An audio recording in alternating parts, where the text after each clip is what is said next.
আবু হুরায়রা রাদিয়াল্লাহু তাআলা আনহু থেকে বর্ণিত, রাসূলুল্লাহ সাল্লাল্লাহু আলাইহি ওয়াসাল্লাম বলেন, আল্লাহ তাআলার কাছে 100 রহমত রয়েছে, 100 রহমত।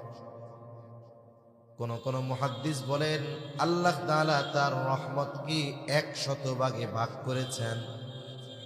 তার মধ্য থেকে 1 ভাগ রহমত অথবা 100 রহমত থেকে একটা রহমত আল্লাহ তাআলা গোটা সৃষ্টি জগতের সকলের মাঝে বন্টন করে দিয়েছেন। ওই 1 ভাগ থেকে কিছু অংশ আমার আপনার নবী পেয়েছে। ওই 1 ভাগ থেকে গোটা সৃষ্টিকুলের সব সৃষ্টি মায়া দয়া মোহাব্বত ভালোবাসা পেয়েছে। জঙ্গলের হিংস্র প্রাণী তারও কিন্তু তার সন্তানদের জন্য, বাচ্চাদের জন্য মায়া মোহাব্বত ভালোবাসা আছে না নাই?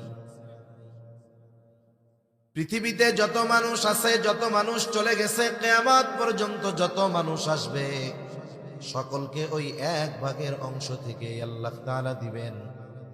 আমার আপনার নবীজিও ওই 1 ভাগের একটা অংশ পেয়েছেন। ওই 1 ভাগের কিছু অংশ পেয়ে উম্মতের প্রতি তার কত মায়া, কত দয়া। সাথে সাথে হিংস্র সাপ বলেন, বিচ্ছু বলেন, বাঘ বলেন, ভাল্লুক বলেন, আমাদের সমাজে যে নিকৃষ্ট প্রাণী কুকুর তাও বলেন, ওই কুকুরের অন্তরেও আল্লাহ তাআলা ওই 1 ভাগ থেকে কিছু মোহাব্বত ঢেলে দিয়েছে।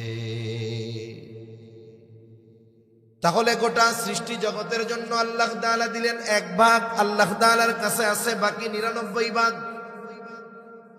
এত দয়া, এত মায়া আল্লাহ তাআলা নিজের কাছে সংরক্ষণ কেন করে রাখছে? নবীজি বলেন, আখরাল্লাহু লাহু 99 রহমা ইয়াগফিরু বিহি ইবাদাহু ইয়াউমাল কিয়ামা।